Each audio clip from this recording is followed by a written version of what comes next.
غیر مسلم ممالک میں رہتے ہوئے سودی نظام میں مجبوراً شامل ہونا کیسا ہے؟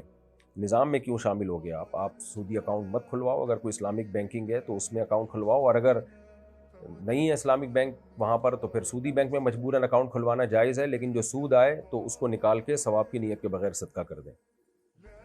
مسلمانوں کا غیر اسلامی تہواروں میں شرکت کرنا شرعاً کیسا ہے؟ جائز نہیں ہے بھائی مسلمانوں کا۔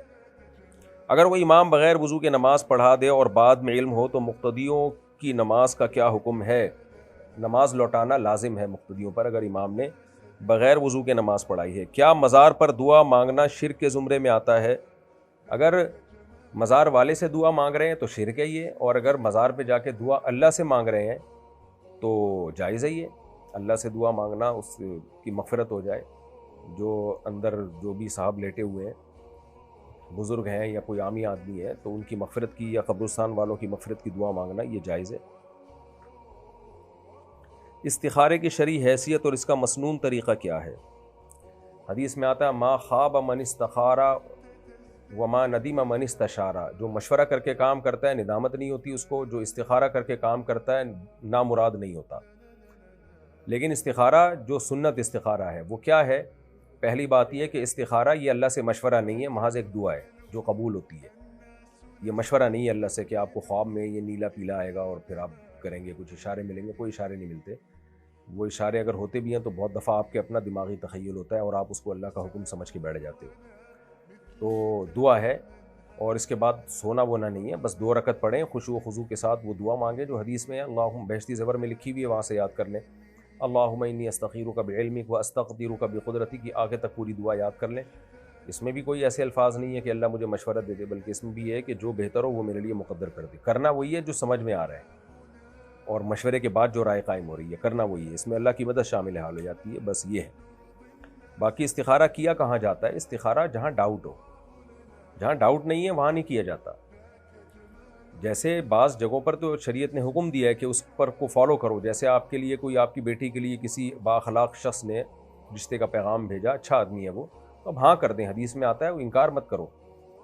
استخارہ بھی کر لیں، اس میں کوئی گناہ نہیں ہے، لیکن وہ اس لیے نہیں کہ وہ آپ نے ہاں یا نہ کرنی ہے، بھائی ہاں تو کرنی ہے، مشورہ بھی یہی ہے اور بندہ بھی اچھا بھلا ٹھیک ٹھاک فٹ فاٹ۔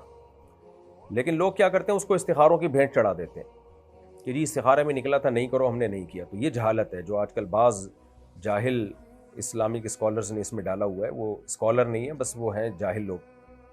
تو اس لیے اس میں کچھ نہیں نکلے گا، دماغ سے یہ نکال دیں، اور آپ نے سمپل استخارہ کرنا ہے، اللہ سے دعا مانگنی، کرنا وہی ہے جو مشورے کے بعد اور جو اپنی آپ کی عقل سے سمجھ میں آیا آپ کو۔ کیا جنات انسانی جسم پر اثر ڈال سکتے ہیں؟ ڈال سکتے ہیں، لیکن اتنا نہیں جتنا عاملوں نے بنایا ہوا ہے۔ عاملوں کے پاس نہ جنات ہوتے ہیں نہ جنات کا علاج ہوتا ہے، تو اس لیے ان کے پاس جو جائے گا تو اس پہ اثر زیادہ ڈالیں گے جنات، کیونکہ شیاطین دیکھ لیتے ہیں کہ یہ آدمی کا ایمان کمزور ہے، تو اس لیے اگر اللہ نہ کرے کسی پہ جن کا اثر آ بھی گیا تو سورہ فلق سورہ ناس پڑھ کے آیت الکرسی پڑھ کے دم کرے، اور ان چیزوں کو لفٹ نہ کرائے، وہ خود ہی بھاگ جائیں گے۔ خوابوں کی تعبیر دینا صرف اہل علم کے لیے جائز ہے؟ خوابوں کی تعبیر دیکھیں، اس کے لیے ایک غیر معمولی ذہانت اور ایک اللہ تعالیٰ کی طرف سے فراست ہوتی ہے جو ملتی ہے تو انسان تعبیر بتاتا ہے۔ تو یہ جو آج کل تعبیر سینٹر کھول کے لوگ بیٹھے ہوئے ہیں، یوٹیوب پہ چینل کھول کے بیٹھے ہوئے ہیں، یہ قابل اعتماد لوگ نہیں ہیں۔ کسی کا دھندا ہی نہیں چل رہا ہوتا تو تعبیر سینٹر کھول کے بیٹھ جاتا ہے وہ تو، اور ہر وقت ہر شخص کے ذہن میں تعبیر آتی بھی نہیں ہے، اور ہر خواب کی تعبیر بھی نہیں ہوتی۔ پیٹ میں درد ہوتا ہے تو سانس جو ہے وہ سانپ کی شکل میں، اور آپ کے گھریلو مسائل چل رہے ہوتے ہیں نندوں کے ساتھ تو نند چھپکلی کی شکل میں آ رہی ہوتی ہے، خواتین پوچھ رہی ہوتی ہیں میری نند اژدہے کی شکل میں آئی ہے، تو بھائی نند تو آئے گی اژدہا، وہ تو چھپکلی ہی بن کے آئے گی، رحمت کا فرشتہ تھوڑی بن کے آتی ہیں نندیں آج کل۔ جو نندیں بیان سن رہی ہیں ان کے علاوہ کی بات کر رہا ہوں۔ تو اس لیے پیٹ میں درد ہوتا ہے، کوئی ٹینشن ہوتی ہے، الٹے خواب آتے ہیں، تو کبھی کبھار کوئی سچا خواب آ جاتا ہے تو کسی بھی صاحب علم سے اس کی تعبیر پوچھ لینی چاہیے، جو آپ سمجھتے ہو کہ اس میں اللہ نے اس کو فراست دی اور وہ آپ کا خیر خواہ بھی ہے۔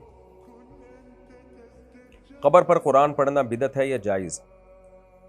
قبر کی، اگر آپ قبروں کی زیارت کے لیے گئے ہیں تاکہ آخرت کی یاد تازہ ہو، حدیث میں آتا ہے قبرستان جایا کرو آخرت کی یاد تازہ ہوگی، تو وہاں بیٹھ کے فالتو باتیں کرنے سے بہتر ہے آپ قرآن پڑھ لیں، تو اس حد تک تو قرآن پڑھنا جائز ہے۔ لیکن اسپیشلی قرآن پڑھنے کے لیے قبرستان جانا یہ جائز نہیں ہے، اسلاف سے ثابت نہیں ہے۔ قرآن پڑھنے کے لیے مسجد جائیں، گھر میں پڑھیں، قبرستان عبادت کی جگہ نہیں ہے، وہاں جا کے مردوں کو سلام کہیں، ان کے لیے دعا کریں اور تصور کریں کہ کل میں بھی یہاں لیٹا ہوا ہوں گا۔ عبادت کی جگہ مسجد اور گھر ہیں۔ حدیث میں آتا ہے اپنے گھروں کو قبرستان مت بناؤ۔ کیا مطلب؟ گھروں میں عبادت کیا کرو۔ اس سے صاف پتہ چلتا ہے کہ قبرستان عبادت کی جگہ نہیں ہے۔ کیا کسی کافر کی مغفرت کی دعا کرنا کفر ہے؟ جائز نہیں ہے، حرام ہے، اللہ نے صاف طور پہ منع کیا ہے۔